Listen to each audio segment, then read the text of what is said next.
안녕하세요. 안녕하세요. 예, 오늘 하루 평안히 보내셨습니까? 네. 예, 바쁘셨죠? 네. 예.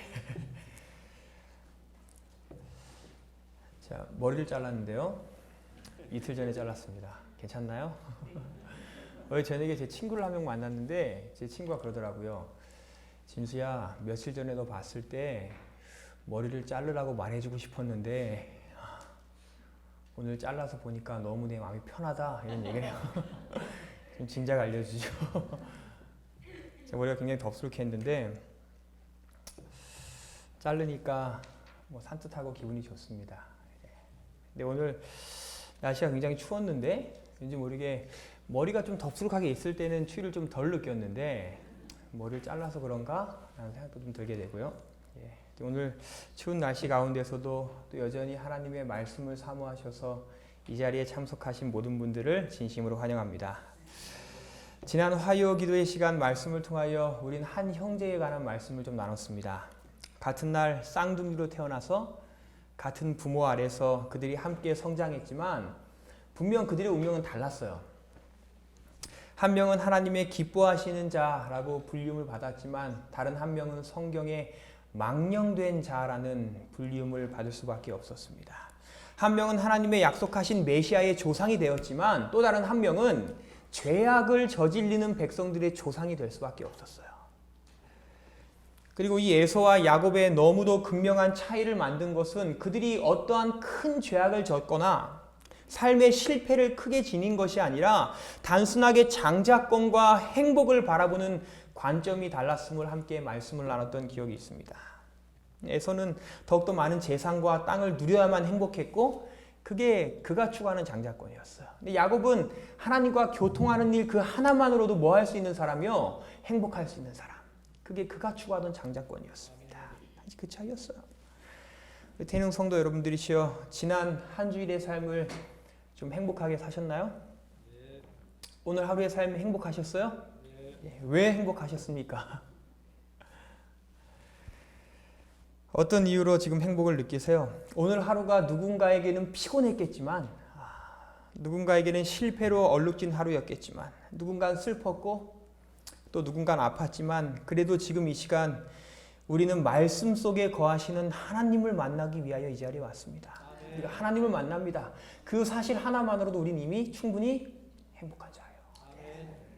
오늘 저와 여러분이 말씀 속에 거하시는 하나님을 꼭 만나게 되기를 간절히 소원합니다. 그리고 더 나아가서 이제는 내가 하나님을 만났다는 그 사실 하나만으로도 충분히 행복한 저녁이라고 고백할 수 있는 저와 여러분의 이 시간이 되기를 간절히 소원합니다. 지난주에 이어서 오늘은 우리가 잘 아는 또 다른 형제에 관한 말씀을 좀 나누기 원합니다. 왠지 연결되는 것 같죠? 창세기 4장에 있는 말씀을 좀 우리 함께 나누기 원하는데요. 창세기 4장 1절부터의 말씀을 제가 봉독해 드리겠습니다. 아담이 그 아내 하와와 동침하매 하와가 잉태하여 가인을 낳고 이르되 내가 여호와로 말미암아 득남하였다 하니라. 그가 또 가인의 아우 아벨을 낳았는데 아벨은 양치는 자이었고 가인은 농사하는 자이었더라.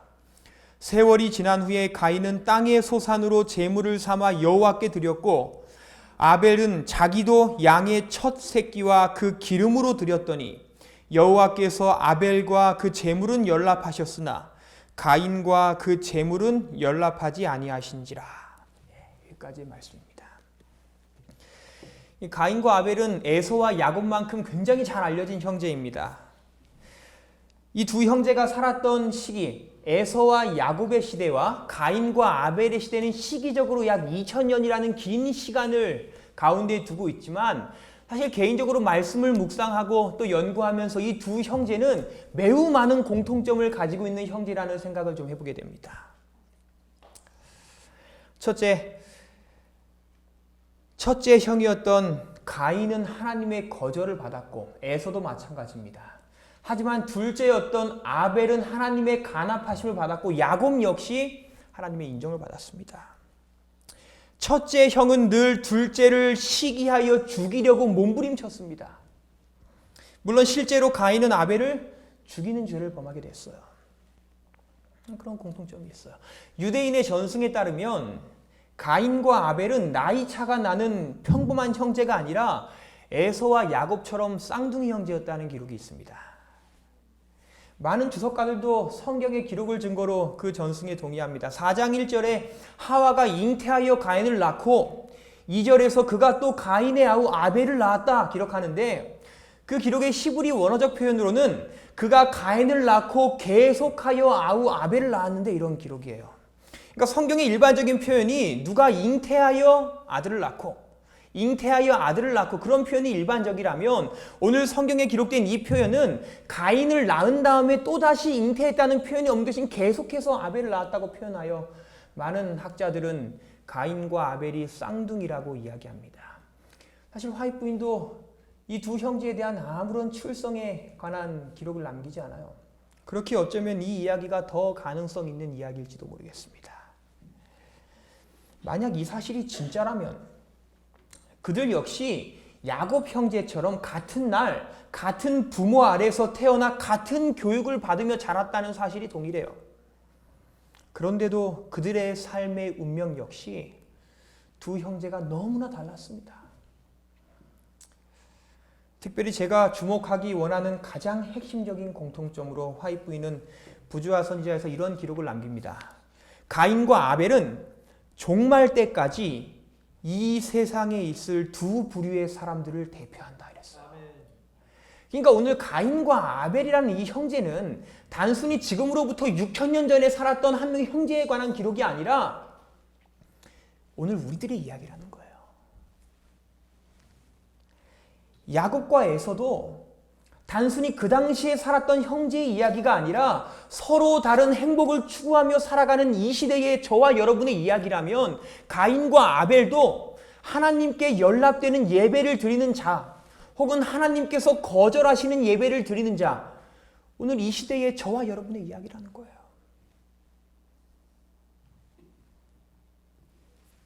예배를 드리고 안 드리고의 문제가 아닙니다.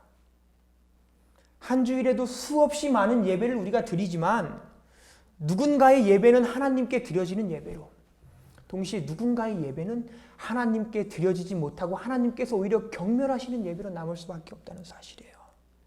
얼마나 안타깝고 두려운 얘기인지 모르겠어요. 가인과 아벨은 이 시대의 사람들을 대표한다.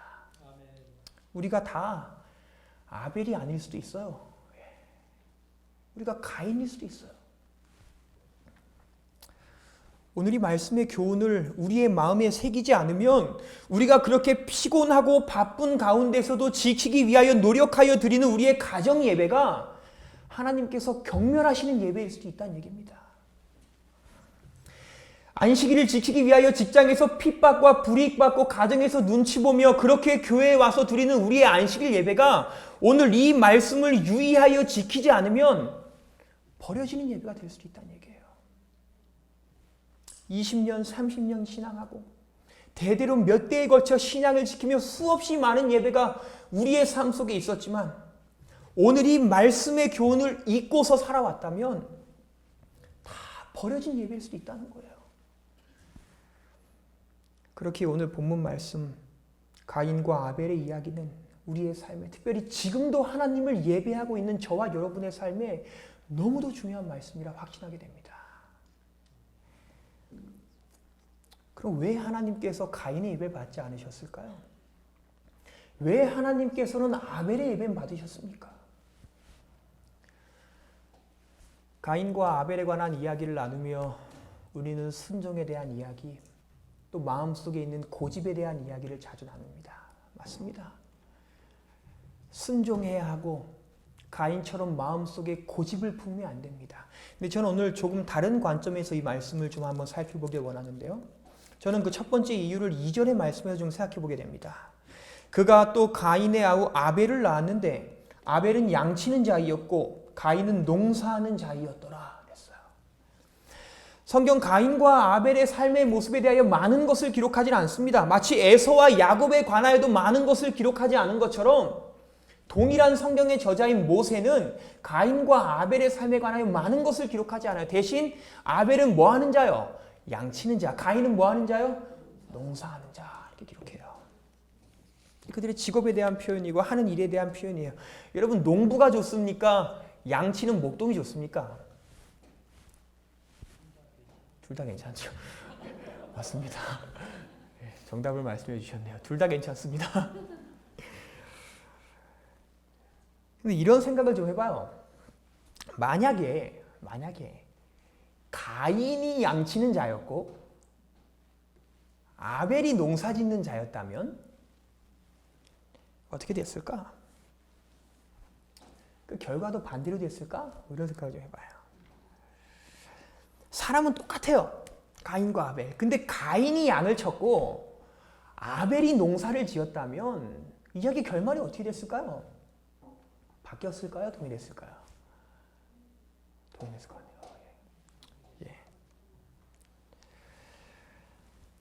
오늘 성경이 기록하는 그들의 직업에 관한 기록에서 우리가 주목해야 할 부분이 하나 있습니다. 한글 성경은 아벨은 양치는 자였고 가인은 농사하는 자였다 이렇게 기록하는데 오늘 이 구절의 히브리어 원어의 표현을 좀 살펴보면 우리는 좀 또 다른 생각을 가지게 돼요. 원어적 표현으론 아벨은 양을 히브리어로 라아 하는 자였고 이렇게 기록해요.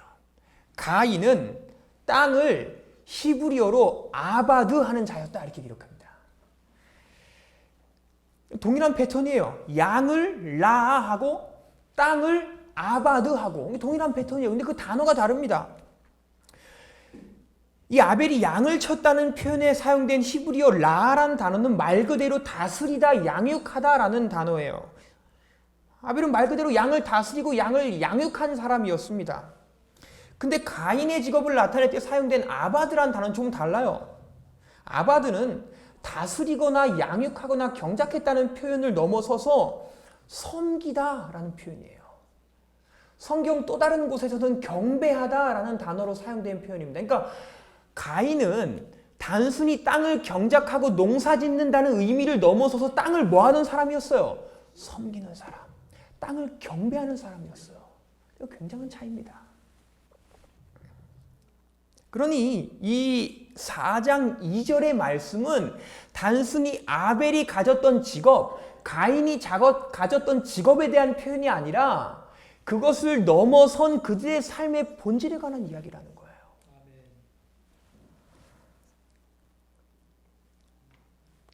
아벨은 양을 치고 양을 양육하는 단지 정말로 양치는 직업을 가진 사람이었다면 가인은 농업에 종사하는 사람이 아니라 그 본질적인 모습이 땅을 섬기는 사람, 땅을 경배하며 살아가는 사람. 하나님을 섬기고 하나님을 경배하는 사람이 농업에 종사한 게 아니라 그의 삶 자체가 땅을 섬기고 땅을 경배하는 사람이었어요. 하나님의 존재와 삶 속에 하나님의 필요성을 망각한 사람이에요. 여러분 지난주에 나눴던 에서에 관한 표현 기억하세요? 에서는 들사람이었고 이랬어요. 들사람. 이게 단순한 표현이지만 그가 하나님 없이 들에만 거했던 사람이라는 표현처럼 오늘 가인도 동일한 표현이 주어집니다. 영감의 글은 가인의 이러한 삶의 모습을 주목하여 이렇게 증언해요. 부조화 선지자 72페이지. 가인은 양을 가져와서 그 피와 함께 제물을 드리려 하지 않고 자기의 소산, 자기의 노력의 생산물을 드리고자 하였다. 그는 하나님께 대한 호의의 표시로 자기의 제물을 드렸으며 이것으로 그는 하나님의 승인을 얻으려고 기대하였다. 그러나 그는 가장 요긴한 부분, 구속주의 필요성에 대한 인정을 빼어버렸다. 외관적으로 볼 때 그들의 신앙은 어떤 점까지는 같았다. 그러나 이것을 넘어서서는 둘 사이의 차이는 너무나 컸다 이랬어요. 전 가슴에 너무나 큰 안타까움을 남는 구절이 있습니다. 가인은 가장 요긴한 부분, 즉 구속주의 필요성에 대한 인정을 빼어버렸다 그랬어요. 그러니까 그가 단순히 농사 짓는 사람이었기 때문에 이런 문제가 생긴 게 아닙니다. 그가 단순히 준비되지 않은 것을 드렸기 때문에 문제 생긴 게 아니에요. 피 없는 제사가 문제인 것이 사실이었고 제사에 방법적인 문제가 있는 것이 사실이었지만 더 나아가서 가인은 자신의 삶에 누구의 필요성을 인정하지 않는 사람이에요. 구세주의 필요성, 하나님의 필요성, 그리스도의 필요성을 인정하지 않는 사람이에요. 그는 땅을 섬기고 경배하는 자로서 그의 삶에 그리스도가 필요하다는 사실에 관해 아무런 확신이 없는 자였어요. 오늘 그게 그의 삶의 문제였습니다. 약 2년 전 일이에요.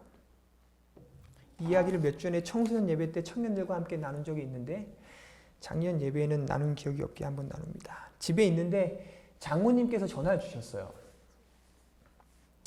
그때 저희 아이들이 할머니 댁에서 막 이렇게 놀고 있고 제 처는 일 때문에 밖에 나가서 일을 보고 있었습니다. 전 집에 있었는데 장모님께서 전화하셨어요. 장모님께서 저에게 잘 전화를 안 하시는데 전화하시면 무슨 일이 있는 겁니다. 더군다나 아이를 맡겨놨기 때문에 전화를 받았어요. 그때 어머님이 박서방, 준아가 팔이 빠졌네 그랬어요. 근데 아시는 분들은 아시겠지만 제 둘째 딸이 습관성 탈골입니다. 팔이 그냥 쉽게 빠져요. 놀다가 그냥 팔이 빠져요. 이 아이 팔이 처음 빠졌을 때도 교회 수련회 중이었는데 병원으로 이렇게 막 가는 차 안에서 기도하면 제가 깨달음을 얻었어요. 그 깨달음으로 제가 팔을 꼈던 경험이 있습니다. 그 뒤로 팔이 여러 번 빠졌어요. 근데 이 아이가 팔이 여러 번 빠지니까 팔 빠져도 별로 두려워하지 않아요. 뭐 오빠랑 놀다 팔 빠지면 그냥 오빠나 건들지 마, 나 팔 빠졌어. 가서 아빠 불러와. 나 누워 있을게. 전화가 와서 집에 가면 이 아이가 이렇게 소파에 누워 있어요, 혼자. 그리고 아빠 빨리 와, 나 팔 빠졌어. 제가 이렇게 팔을 늘 꼈습니다. 한 10대 번 빠진 것 같아요. 제가 늘 이렇게 꼈어요. 아무 문제 없이. 장모님 전화하셔서 박서방 준아 팔이 빠졌네. 빨리 오게. 그래서 장모님 댁으로 갔습니다. 지하철로 갔어요. 전화를 드렸더니 장모님이 저희 둘째 딸을 이렇게 안고 내려오셨어요. 차에 탔습니다. 제가 이렇게 뒷자리로 가서 늘 그랬던 것처럼 아이 팔을 잡고 비틀어서 꼈어요. 이 아이도 별로 당황하지 않습니다. 근데 팔이 안 껴져요. 그날따라 팔이 안 껴져요. 그래서 한 번쯤이야. 이제 반대로 틀어서 꼈어요. 근데 안 껴져요. 장모님이 보시다가 박서방 병원을 가야겠네 하시는 거예요. 이제 장모님께 말씀드리지 않았지만 굉장히 제 자존심이 상한 이야기였습니다. 늘 제가 껴왔는데 어머니 한 번 더 해볼게요. 거기서 팔을 한참을 꼈어요. 한 15분 정도를 팔을 꼈습니다. 근데 이게 안 껴져요. 이 아이는 막 비명을 지르고 소리 지르고 저도 막 땀이 범벅이 됐어요. 이게 안 껴지니까. 이상하다. 잘 껴졌는데.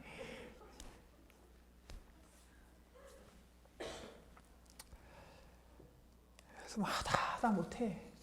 장모님도 그러시고 저도 어머님 병원에 가야겠어요.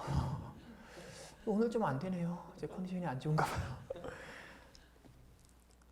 이제 아이를 안아서 제 앞자리로 가야 되기 때문에 좀 자리 정리를 하고 이 아이를 이렇게 의자 뒤편으로 잘 누이면서 제가 기도를 했어요. 하나님, 오늘 잘 안 되네요. 하나님 필요합니다. 하나님 필요해요. 그리고 정말 마지막으로 이 아이 팔을 잡았어요. 예. 근데 저희가 늘 그런 경험 많이 하잖아요. 그 순간에 아이의 팔이 어떻게 돼야 돼요? 껴줘야 돼요. 예. 진짜 껴졌습니다. 바로 껴졌어요. 장모님이 박서방 기도를 좀 빨리 하지 그랬어. 저도 제 아이에게 미안하다. 아빠가 조금이라도 빨리 기도할 걸.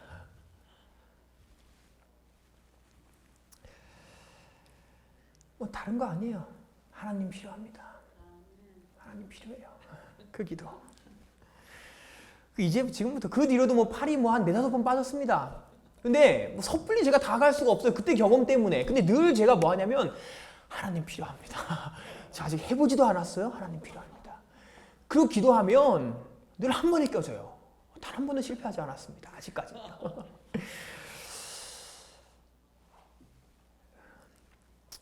지금도 하나님을 예배하고 있는 우리 태능교회 성도 여러분들이시여, 삶에 정말 그리스도가 필요하다고, 정말 하나님이 필요하다고 확신하며 살아가십니까?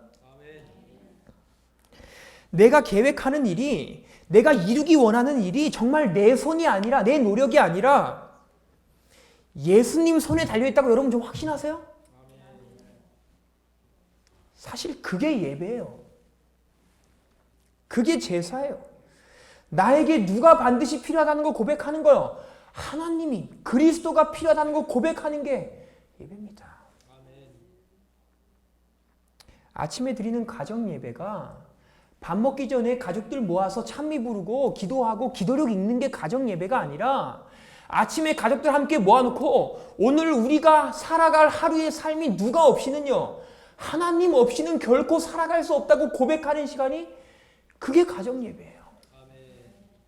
여러분, 안식일 예배가 그저 안식일 시간에 우리가 교회에 와서 헌금 드리고 찬미하고 기도하고 특창 듣고 설교 듣고, 그게 안식일 예배가 아니라 지나온 한 주일의 삶을 되돌아보고 앞으로 살아갈 한 주일의 삶 속에 누가 없이 살아가지 않겠다는 고백이요, 하나님 없이 살아가지 않겠다는 고백, 그게 안식일 예배예요. 우리에게 그런 예배가 필요해요. 하나님이 필요하다는 사실을 고백하는 예배. 근데 가인은 그걸 모르는 사람이었어요. 자신의 노력으로, 자신의 기술로, 자신의 땀으로만 땅을 섬기며 살아가는 사람이었어요. 여러분 한번 생각해 보세요. 그렇게 자신의 모든 노력을 바쳐서 경작했는데 그 농작물로 예배드리고 싶지 않겠어요? 하나님이 나의 삶에 필요하다고 확신하지 않으면 그렇게 됩니다. 한 번쯤 들어봤던 스펄전의 명언 있죠? 기도해서 성공하지 않았다면 그렇게 성공한 것 때문에 망한다 했어요. 나의 삶에 하나님이 필요하다는 고백 없이 성공한다면 여러분, 그렇게 성공한 것 때문에 망합니다. 그게 가인의 삶이에요. 하나님의 도움 없이 자신의 노력으로 땅을 잘 경작했더니 결론은 그가 뭐 때문에 망했어요? 그렇게 경작한 그 농작물 때문에 망하게 됐잖아요. 여러분 기억하세요. 가인의 죄는 다른 게 아닙니다. 그가 무슨 큰 죄를 지으며 끝내 살인자가 된 게 아니라고요. 매우 단순한 실수, 삶 속에 하나님의 필요성을 망각하는 실수, 그게 가인의 죄입니다. 오늘 우리에겐 하나님이 필요합니다. 우리에게 그리스도가 필요합니다. 그분이 나의 삶에 없이는 아무것도 이룰 수 없어요. 그 사실을 매 순간 잊지 않는 저와 여러분의 삶이 되기를 간절히 소원합니다.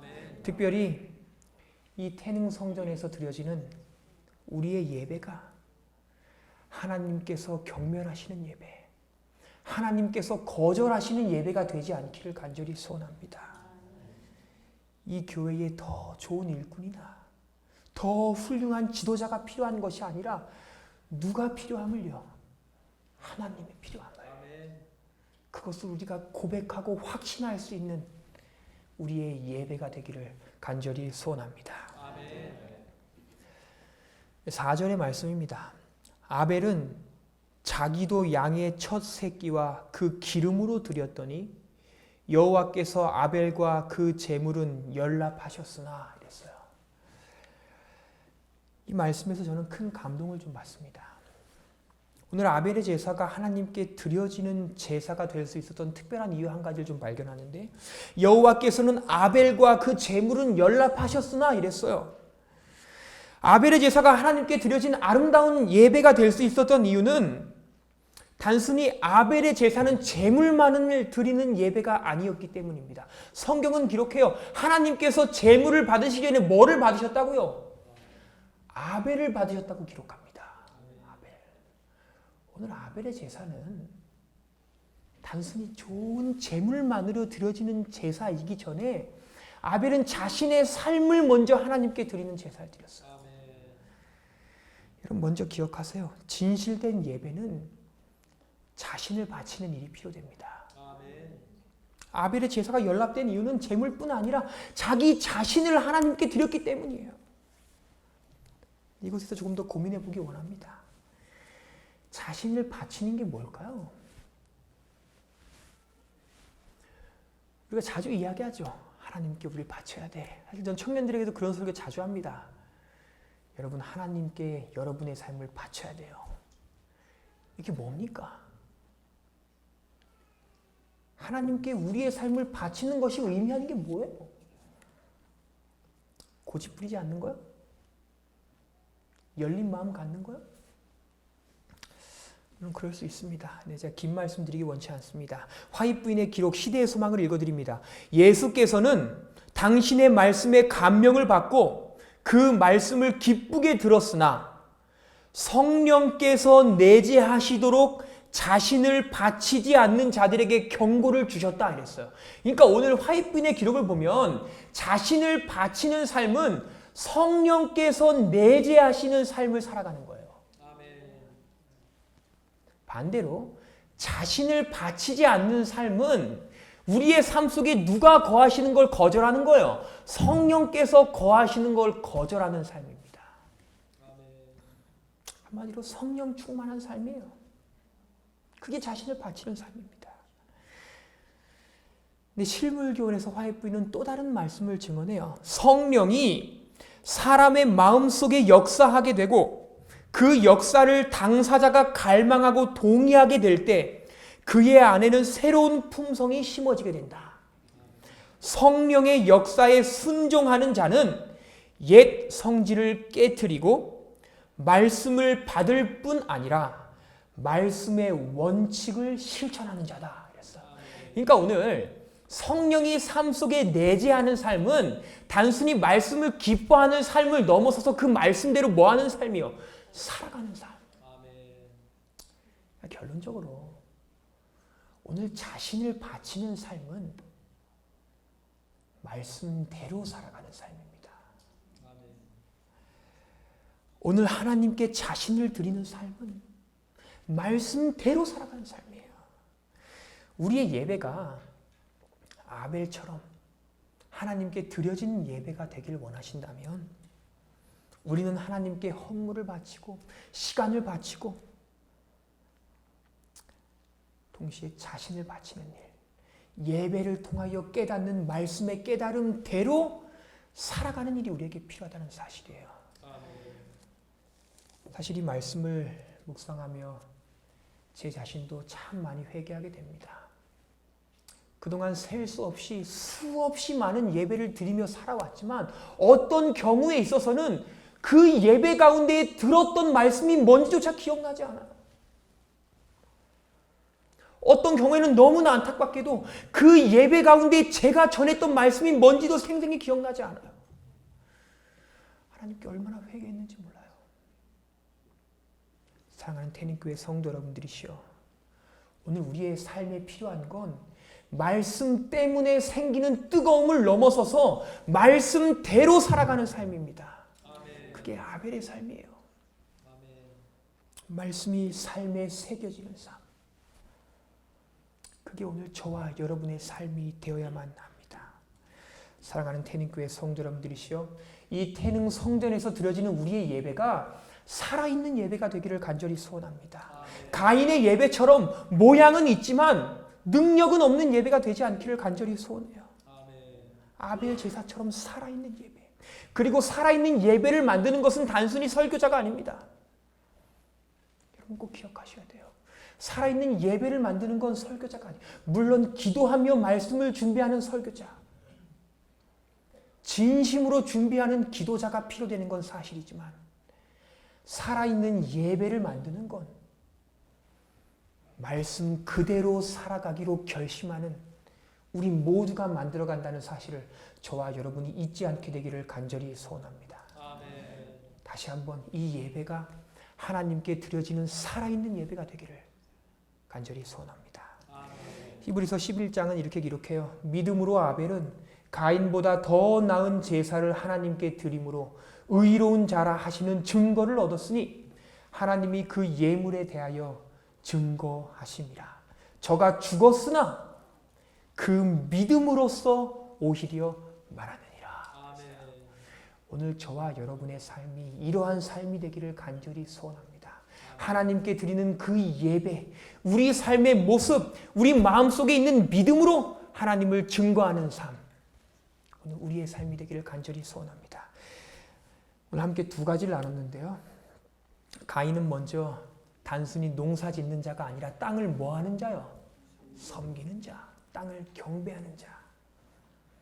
그것은 더 나아가 삶 속에 하나님의 필요를 부인하는 자라는 말씀을 함께 나눴습니다. 여러분, 우리에겐 하나님이 꼭 필요합니다. 그 사실을 한순간도 잊지 않게 되기를 간절히 소원합니다.